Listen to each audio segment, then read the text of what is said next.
একটি শ্রেণীতে শতকরা 42 জন ইংরেজি, শতকরা 36 জন অঙ্ক এবং শতকরা 15 জন উভয় বিষয় পড়ে। শতকরা কতজন ইংরেজি বা অঙ্ক পড়ে না? এই প্রবলেমটা আমরা একটা বিশেষ পদ্ধতিতে সমাধান করব। দেখো, খুব সোজা এবং সকলেই বুঝতে পারবে।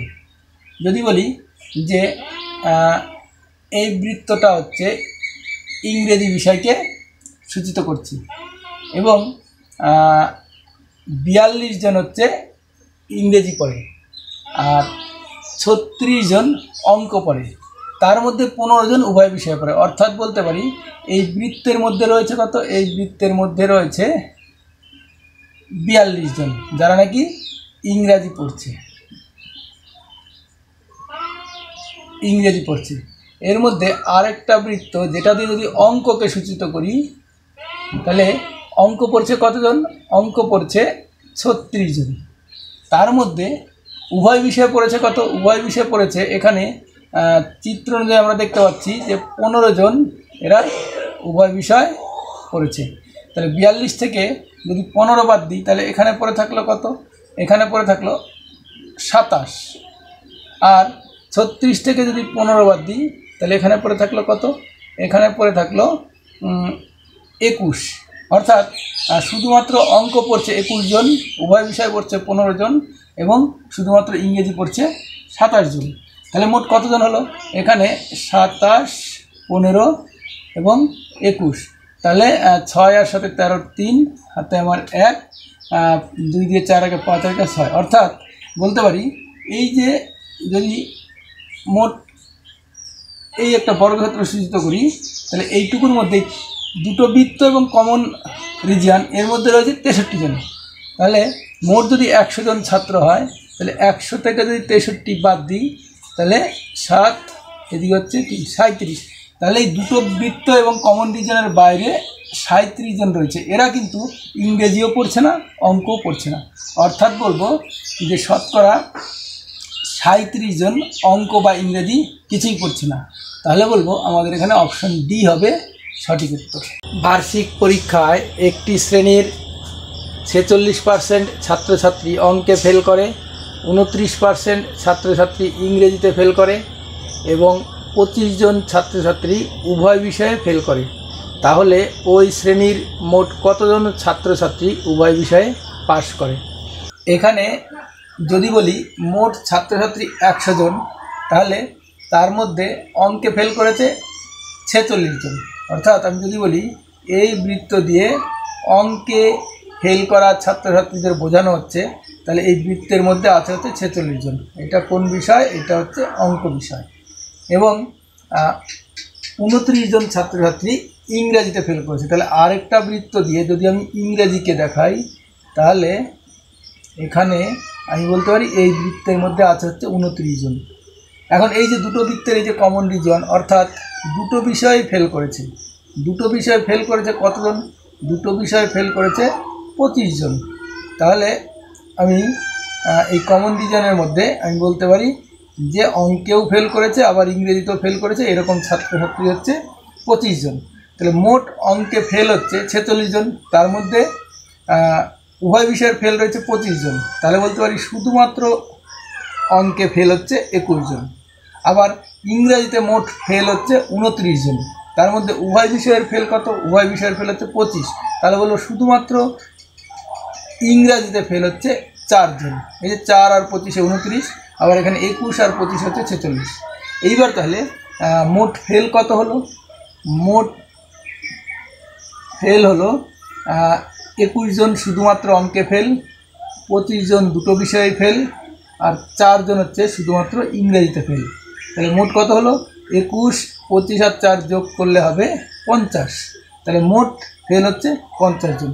এখন আমি বলেছিলাম ওই শ্রেণীতে মোট ছাত্রছাত্রী হচ্ছে 100 জন। অর্থাৎ এই আয়তক্ষেত্র দিয়ে যদি ওই ক্লাসের সকল ছাত্রছাত্রীকে বোঝায়, তাহলে বলবো এই আয়তক্ষেত্রের মধ্যে মোট 100 জন রয়েছে। তার মধ্যে এই 21, 25 আর 4 যোগ করে 50 জন, এটা মোট ফেল বা বলতে পারি কমপক্ষে একটা বিষয়ে ফেল।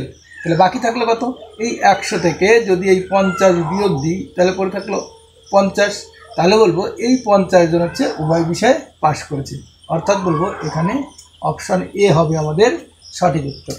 বার্ষিক পরীক্ষায় একটি শ্রেণীর 80% ছাত্রছাত্রী ইংরেজিতে পাশ করে, 85% ছাত্রছাত্রী গণিতে পাশ করে এবং 75% ছাত্রছাত্রী উভয় বিষয়ে পাশ করে। যদি মোট 40 জন ছাত্রছাত্রী উভয় বিষয়ে ফেল করে থাকে তাহলে ওই শ্রেণীতে মোট ছাত্রছাত্রীর সংখ্যা কত? আমি যদি বলি ওই শ্রেণীতে মোট 100 জন ছাত্রছাত্রী আছে, তাহলে ইংরেজিতে পাশ করে 80% ছাত্রছাত্রী, অর্থাৎ যদি বলি এই বৃত্ত দিয়ে আমি ইংরেজিতে পাশ করা ছাত্রছাত্রীদের বোঝাই, তাহলে বলবো এই বৃত্তের মধ্যে আছে 80 জন। আমি বলেছি মোট ছাত্র কত? মোট ছাত্র হচ্ছে 100 জন। এইবার 85% ছাত্রছাত্রী গণিতে পাশ করে।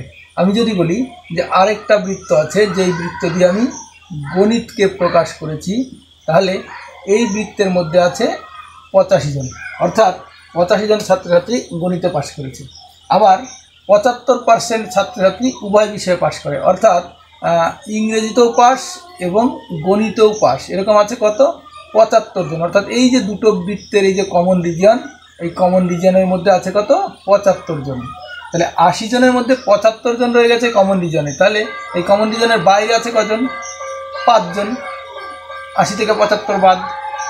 আবার গণিতে পাশ করেছে 85 জন, তার মধ্যে কমন রিজনে আছে কত? 75 জন, তাহলে 85 থেকে 75 বাদ দিলে আমরা বলতে পারি 10, অর্থাৎ বলবো শুধুমাত্র ইংরেজিতে পাশ করেছে 5 জন, উভয় বিষয়ে পাশ করেছে 75 জন এবং শুধুমাত্র গণিতে পাশ করেছে কত? 10 জন। তাহলে কমপক্ষে একটা বিষয় বা দুটো বিষয়েই পাশ করেছে মোট কজন? মোট পাশ করেছে তাহলে 5 জন শুধুমাত্র ইংরেজিতে পাস, 75 জন দুটো বিষয়ে পাস এবং 10 জন হচ্ছে গণিতে পাস। তাহলে মোট পাস কত হলো?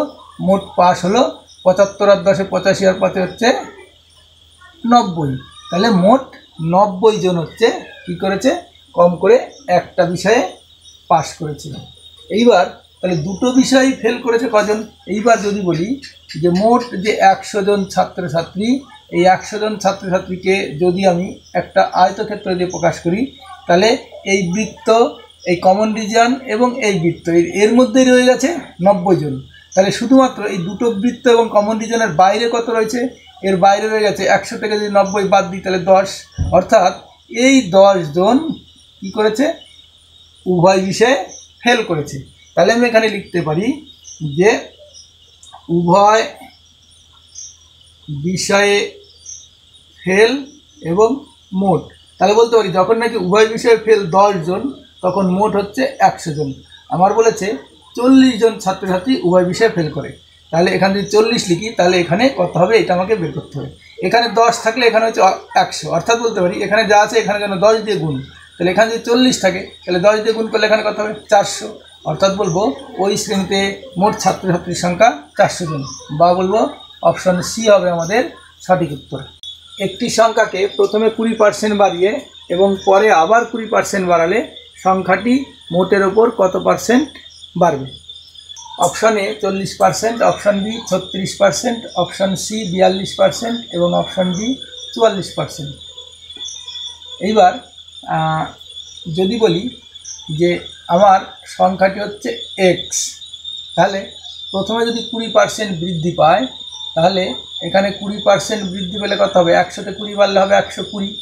এরপরে আবার বলেছে 20% আবার বৃদ্ধি পাবে, তাহলে এবার 120তে কত বাড়বে সেটা হিসাব করব।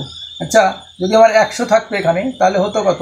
120, তাহলে 10-এ থাকতো 12, এখানে 10 থাকে এখানে 12 হতো, সবাইকে যেন 10 দিয়ে ভাগ করেছি। এইবার এটাকে যদি 120 লিখি, তার মানে এটা যেন 12 দিয়ে গুণ, তাহলে একে 12 দিয়ে গুণ করলে 12 12 144, অর্থাৎ 120-র জন্য এখানে হবে 144। তাহলে ছিল আমার 100, হয়ে গেল 144, তাহলে কত বাড়লো?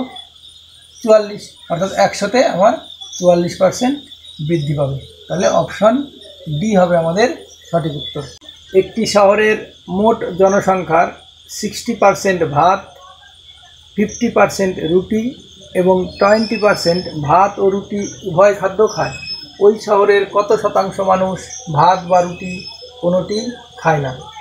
আচ্ছা, আমি যদি এখানে বলি যে এই বৃত্ত দ্বারা যারা ভাত খায় তাদেরকে সূচিত করছি, অর্থাৎ এই বৃত্তের মধ্যে রয়েছে তাহলে 60 জন। আর 50%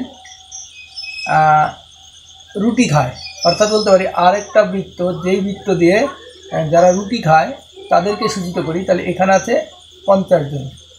এবং এখানে একটা জিনিস মনে রাখবো, মোট জনসংখ্যা কিন্তু 100 জন ধরে নেব, অর্থাৎ ওই শহরে মোট জনসংখ্যা সমান হচ্ছে 100 জন। তাহলে এইবার ভাত এবং রুটি দুটোই খায়, এই কমন রিজনে যারা রয়েছে তারা, ভাত আর রুটি দুটোই খায়, এরকম আছে 20%, অর্থাৎ 100 জন যদি মোট জনসংখ্যা হয় তাহলে 20 জন ভাত এবং রুটি দুটোই খায়। তাহলে ভাত খায় 60 জন, তার মধ্যে 20 জন আবার দুটোই খায়, অর্থাৎ শুধুমাত্র ভাত খায় তাহলে 40 জন। আবার রুটি খায় 50 জন, তার মধ্যে 20 জন দুটোই খায়, তাহলে শুধুমাত্র রুটি খায় 30 জন।